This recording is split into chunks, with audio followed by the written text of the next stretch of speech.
जय हिंद दोस्तों, स्वागत है आप सभी का एक नई वीडियो में। जैसा कि आपको पता ही है कि हम लोग अभी कवर कर रहे हैं ज्ञानबिंदु जीएस पब्लिकेशन के द्वारा जो डेली टेस्ट सीरीज चलाई जाती है, उसे हम लोग अभी कवर कर रहे हैं। ठीक है, और आज हम लोग कवर करेंगे जो टेस्ट 13 तारीख यानी 13 मार्च 2024 को करवाया गया है, उसी को कवर करेंगे।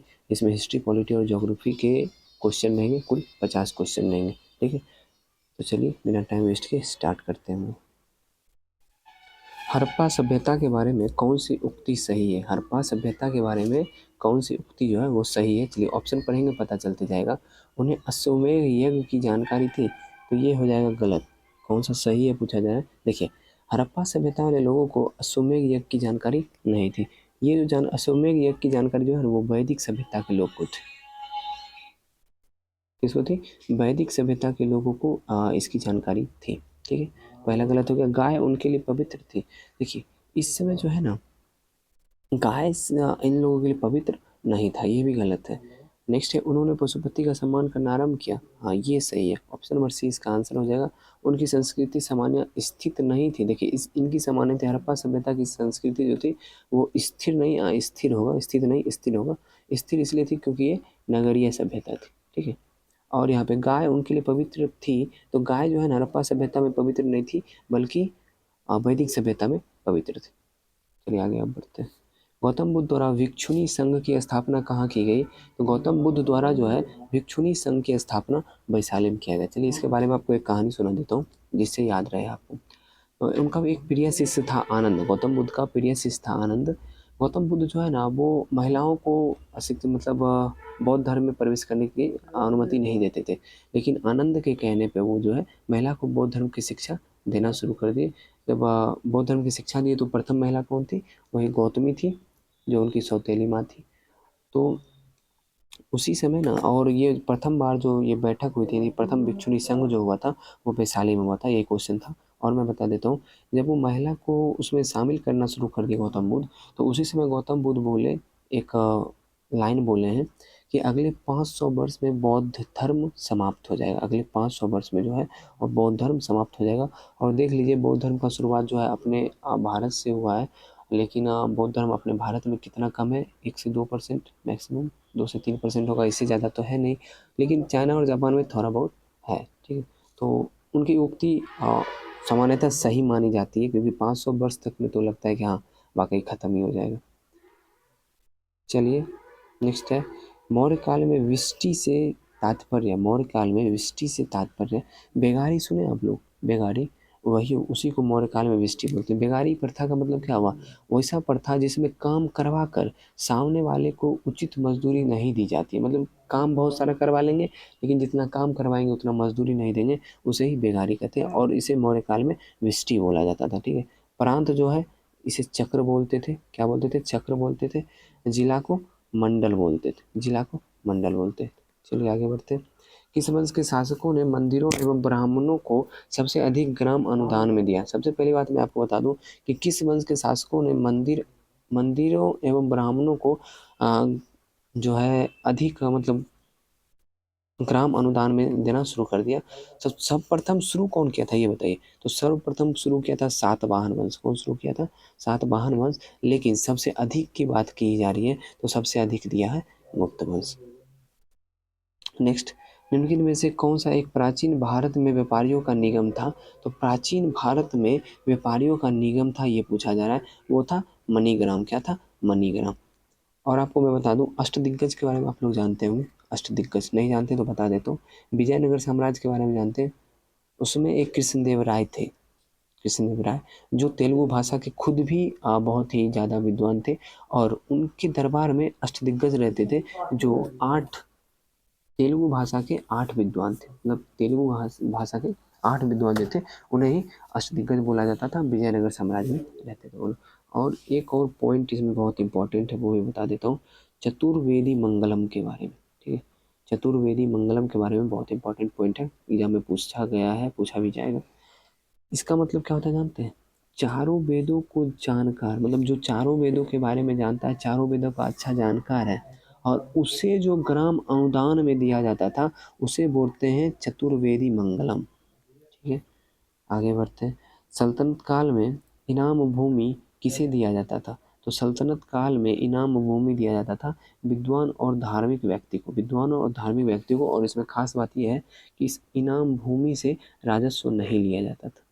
आगे, विजयनगर साम्राज्य के उपलक्ष्य में अकबर ने निम्न में से किसका निर्माण करवाया था? तो अकबर ने किसका निर्माण करवाया था? बुलंद दरवाजा का। कब? 1572 से 73 ईस्वी के बीच में। और इस समय गुजरात के शासक कौन थे? मुजफ्फर खां। कौन थे? मुजफ्फर खां। निम्नलिखित में से किसके द्वारा चेका नामक गुप्त पुलिस संगठन का गठन किया गया था? तो किसके द्वारा किया गया था? चेका नामक, चेका, बताइए। ये किया गया था लेनिन के द्वारा। किसके द्वारा? लेनिन के द्वारा। नेक्स्ट, मुसोलिनी को अन्य किस नाम से पुकारा जाता है या फिर जाना जाता है? तो मुसोलिनी को जो है ड्यूस के नाम से जाना जाता है। किस नाम से? ड्यूस के नाम से। और फ्यूहरर के नाम से किसे जाना जाता है? हिटलर को। किसको? हिटलर को। अच्छा ये बताइए, अतातुर्क, अतातुर्क के नाम से, अतातुर्क के नाम से किसे जाना जाता था? मुस्तफ़ा कमाल पाशा, मुस्तफ़ा कमाल पाशा को। आगे बढ़ते हैं। गोडेहू की संधि से निम्न में से कौन सा युद्ध समाप्त हुआ था? तो आपको मैं बता दूं, ऑप्शन देख के सब आपको पता याद आ जाएगा। कर्नाटक युद्ध जो है ना, इसी से संबंधित है गोडेहू की संधि। चलिए इसके बारे में मैं आपको थोड़ा डिटेल में बता देता हूँ। कर्नाटक का जो युद्ध हुआ था वो तो ब्रिटिश और फ्रांस के बीच में हुआ था। ये आपको पता है, ब्रिटिश ईस्ट इंडिया कंपनी और फ्रांसीसी ईस्ट इंडिया कंपनी के मध्य जो है कर्नाटक का युद्ध हुआ था। कर्नाटक के कुल 3 युद्ध हुए थे। प्रथम कर्नाटक युद्ध, द्वितीय कर्नाटक युद्ध, तृतीय कर्नाटक युद्ध। प्रथम कर्नाटक युद्ध जो हुआ था वो हुआ था 1746 से 1748। कॉपी में नोट करते जाइएगा। और ये समाप्त हुआ था एला सापेल की संधि के तहत। द्वितीय कर्नाटक युद्ध हुआ था 1749 से 1754 के बीच में। और यही जो है ना, मतलब द्वितीय कर्नाटक युद्ध जो है वही समाप्त हुआ था गोडेहू की संधि या पौंडीचेरी की संधि के तहत। गोडेहू की संधि और पौंडीचेरी की संधि दोनों बोला जाता है इसे। नेक्स्ट तीसरा है तृतीय कर्नाटक युद्ध, 1756 से 1763 में हुआ था। पेरिस की संधि के तहत समाप्त हुआ था। और एक ऑप्शन ये भी दिया है, इसे भी देख लेते हैं, वांडीवास का युद्ध जो 1760 में हुआ था। ठीक है, और इसी में फ्रांसीसी की हार हुई थी और फ्रांसीसी को भारत छोड़ के जाना पड़ा था। आगे बढ़ते हैं। यह कथन भारत और इंग्लैंड के आर्थिक हित प्रत्येक क्षेत्र में टकराते हैं, किसका है? तो किसका है? तो ये है जवाहरलाल नेहरू का। किसका है? जवाहरलाल नेहरू का। नेक्स्ट, युवा बंगाल आंदोलन के नेता कौन थे? युवा बंगाल आंदोलन के नेता थे डेरोजियो। कौन थे? डेरोजियो। कब? 1826 में युवा बंगाल आंदोलन की शुरुआत किए थे ये। और डेरोजियो को जो है ना आधुनिक भारत का प्रथम राष्ट्र कवि भी कहा जाता है। नेक्स्ट, गडकरी विद्रोह 1844 का केंद्र था। तो गडकरी विद्रोह 1844 का केंद्र कहाँ था? इसका केंद्र था कोल्हापुर। और गडकरी विद्रोह की शुरुआत यानी नेतृत्वकर्ता कौन थे बताइए? लिख लीजिएगा कॉपी में, दाजी कृष्ण पंडित। कौन थे? दाजी कृष्ण पंडित। ठीक है। नेक्स्ट, निम्न आंदोलन में से किस एक के साथ अरुणा आसफ अली का संबंध भूमिगत कार्यकलापों के महिला संगठनकर्ता के रूप में था? चलिए एक कहानी सुना देता हूँ। आ, महात्मा गांधी जी जो थे वो अपने जीवन का सबसे मतलब आक्रोशित भाषण जिसे बोलते हैं, 1.5 से 2 घंटा तक कंटिन्यू भाषण देते रहे थे। वो दिए थे भारत छोड़ो आंदोलन के दौरान। और कब दिए थे? 8 अगस्त 1942 को। कब दिए थे? 8 अगस्त 1942 को। ठीक है, कहानी सुनाऊंगा, याद आ जाएगा सब कुछ। 8 अगस्त 1942 को दिए थे। और आपको पता होगा कि 8 अगस्त 1942 के रात में 12 बजे जो है अंग्रेज़ों के द्वारा ऑपरेशन ज़ीरो आवर चलाया गया था, जिसके तहत जो है और जितने भी कांग्रेस के नेता थे उन्हें गिरफ्तार कर लिया गया था ऑपरेशन ज़ीरो आवर के तहत। ठीक है, तो उसी दौरान जो है अरुणा आसफ अली जो है वो भूमिगत कार्यकलापों की महिला के संगठनकर्ता के रूप में काम किए थे। ठीक है, और वैसे मुख्य रूप से कोई भी भारत छोड़ो आंदोलन का नेतृत्व करता नहीं रहे थे, क्योंकि सभी जो हैं वो जेल में बंद थे, सभी को गिरफ्तार कर लिया गया था। खुदाई खिदमतगार के संस्थापक कौन थे? खुदाई खिदमतगार के संस्थापक है अब्दुल गफ्फार खान। कौन है? अब्दुल गफ्फार खान। अच्छा ये बताइए, अब्दुल गफ्फार खान ये खुदाई खिदमतगार की संस्था मतलब स्थापना कब की थी बताइए? तो ये किए थे 1929 में। कॉपी में नोट कर लीजिए। और क्या हुआ कि ये जो है ना खुदाई खिदमतगार जो है इसमें जितने भी लोग शामिल थे, मतलब जितने भी लोग इसमें सम्मिलित थे, वो सभी क्या करते थे, लाल कुर्ता पहनते थे। क्या पहनते थे? लाल कुर्ता पहनते थे। और जब सौविनय अवज्ञा आंदोलन हुआ था, सौविनय अवज्ञा आंदोलन हुआ था, तो खुदाई खिदमतगार में जितने भी लोग शामिल थे, वो सभी सौविनय अवज्ञा आंदोलन में साथ दिए थे, सौविनय अवज्ञा आंदोलन में पार्टिसिपेट किए थे। और ये बताइए, खुद अब खान अब्दुल गफ्फार खान का उपनाम जानते हैं, या फिर वो कोई जो उपाधि धारण किए थे? मैं बता देता हूँ। इन्हें जो है बहादुर बादशाह खां की उपाधि मिली थी। सीमांत गांधी भी कहा जाता था, फ्रंटियर गांधी भी कहा जाता था। ठीक है। और जब एक बात की चर्चा चलने लगी कि भारत को विभाजित करके पाकिस्तान बनाया जाएगा, तो सबसे नाराज जो व्यक्ति थे, यही व्यक्ति थे, खान अब्दुल गफ्फार खान ही इस बात से सबसे ज़्यादा नाराज थे। आगे, संविधान सभा को किसने मूर्त रूप प्रदान किया? इसकी भी एक छोटी सी कहानी बता देता हूँ, याद हो जाएगा। जब संविधान सभा की बैठक हुई, तो संविधान सभा की जो प्रथम बैठक हुई, वो हुई थी 9 दिसंबर 1946 से लेके 21 जनवरी 1946, 21 जनवरी 1946 तक। इस डेट शायद आपको पता भी नहीं होगा प्रथम बैठक के बारे में कि कब से कब तक हुई थी, तो लिख लीजिएगा, हुई थी। और 21 जनवरी की जो बैठक हुई थी, उसी में जो है उसके अध्यक्ष कौन थे? 21 जनवरी की जो बैठक हुई थी, उसके अध्यक्ष थे जवाहरलाल नेहरू। कौन थे? जवाहरलाल नेहरू। और उसमें ये फैसला लिया गया कि संविधान का निर्माण करने के लिए एक संविधान सभा बनाई जाएगी, और वही जो है संविधान का निर्माण करेगी। ठीक है। तो मूर्त इसलिए जो है संविधान सभा का मूर्त रूप जो प्रदान किया गया है, किसके द्वारा प्रदान किया गया? तो ऐसा बोला जाता है कि पंडित जवाहरलाल नेहरू के द्वारा ये प्रदान किया गया।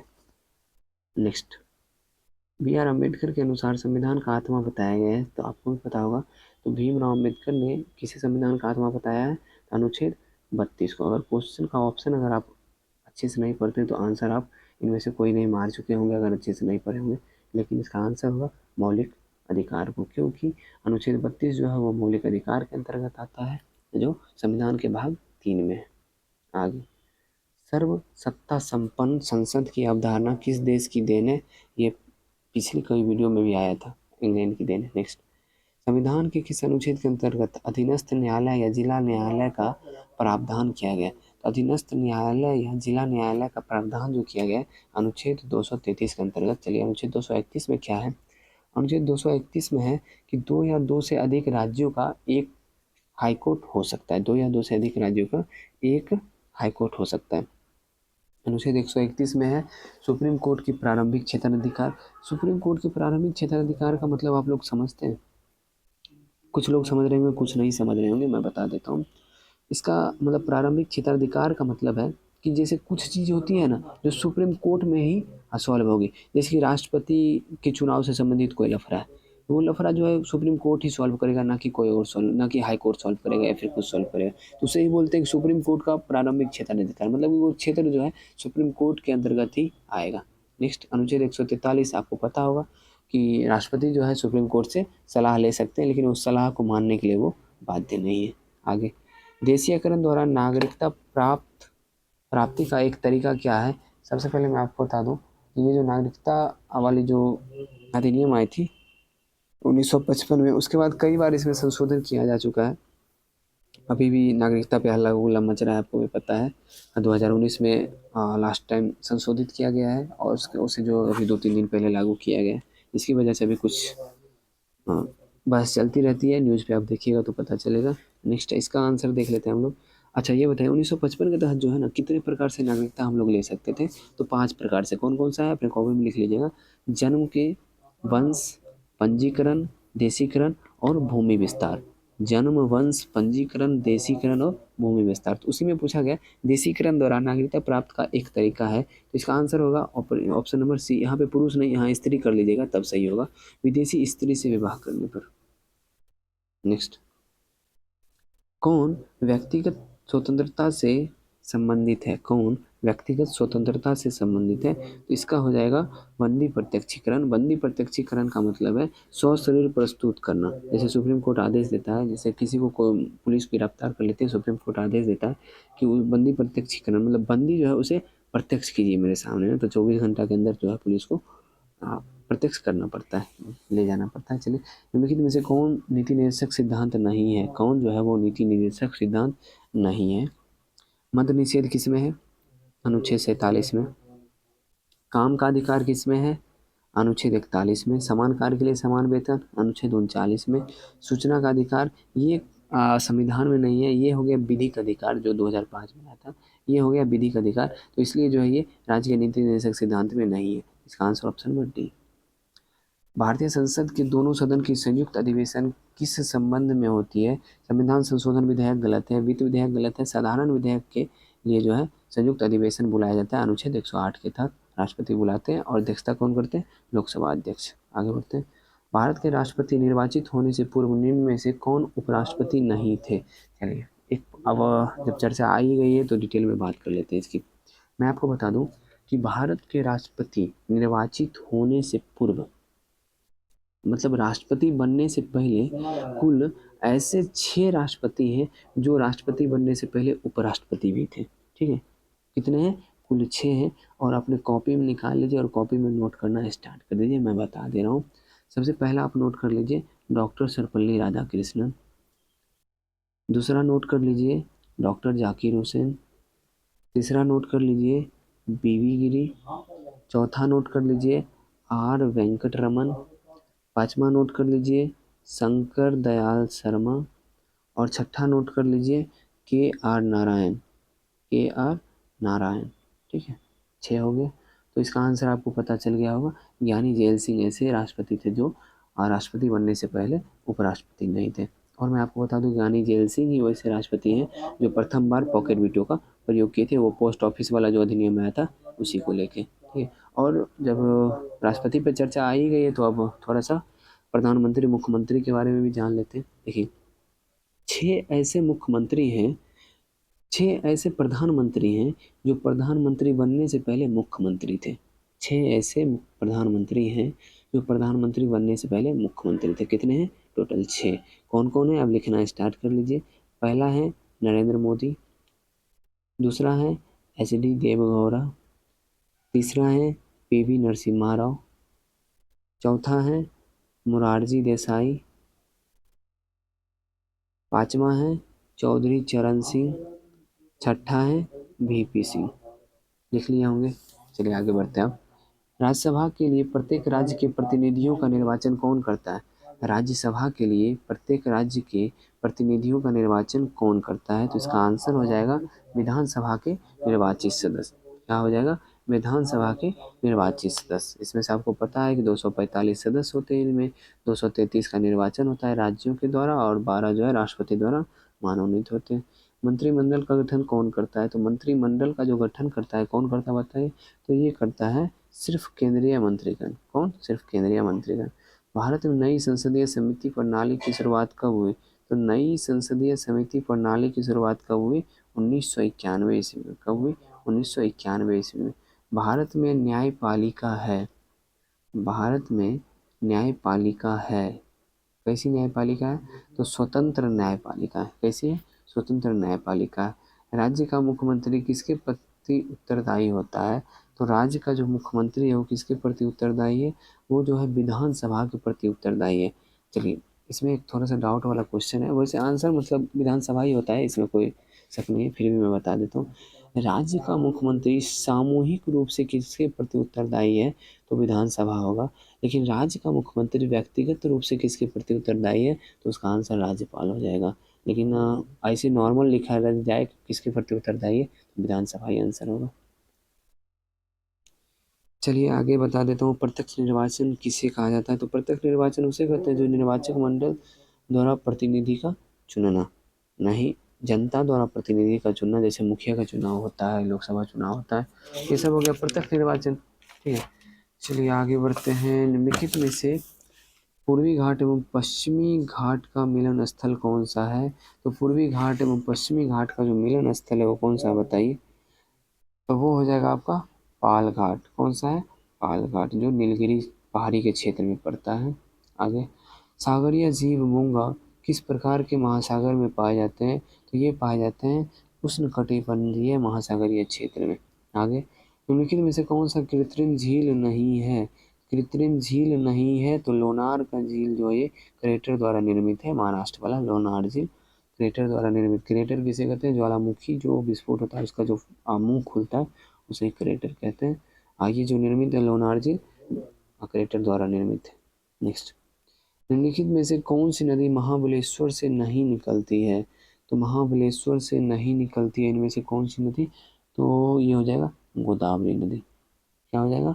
गोदावरी नदी। ठीक है, महाबलेश्वर से निकलती है आपकी कौन कौन सी?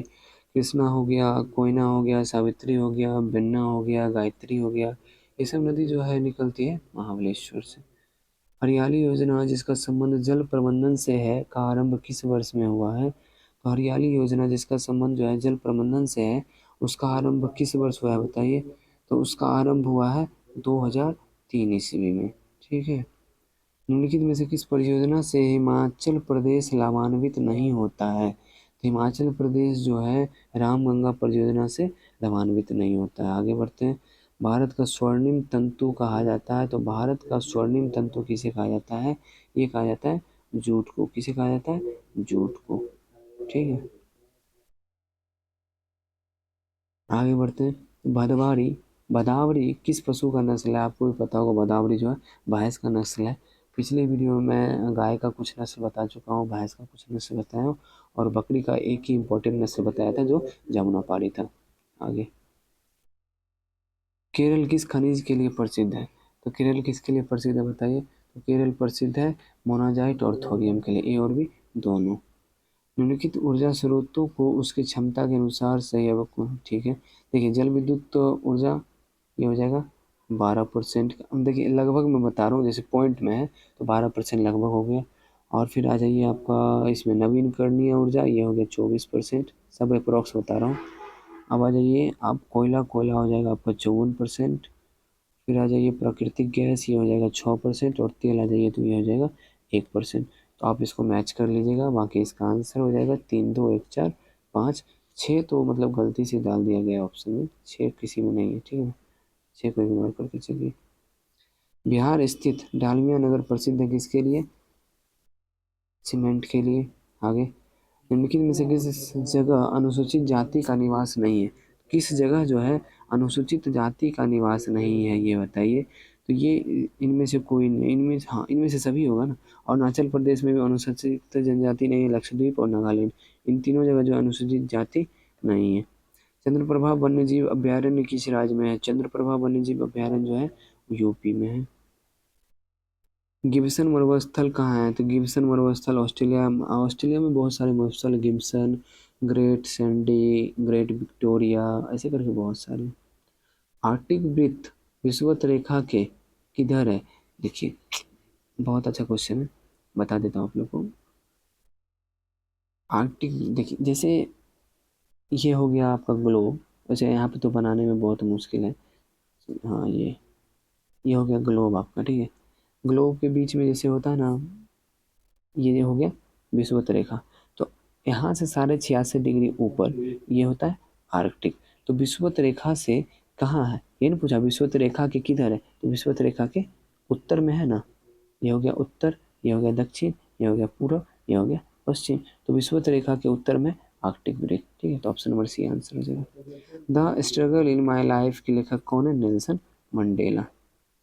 गोल्डन थ्रेशोल्ड नामक पुस्तक के लेखक कौन है? तो गोल्डन थ्रेशोल्ड नामक पुस्तक के लेखक है सरोजनी नायडू। नॉर्मन बोरलॉग पुरस्कार से सम्मानित प्रथम महिला कौन है?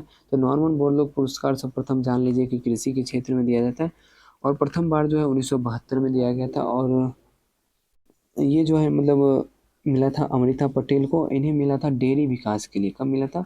1997 में, प्रथम महिला है ये। नेक्स्ट है, ओलंपिक खेलों में भाग लेने वाली प्रथम महिला कौन थी? तो भाग लेने वाली प्रथम भारतीय महिला पूछा जा रहा है। ठीक है, तो प्रथम भारतीय महिला जो है मैरी लीला राव थी। कौन थी? मैरी,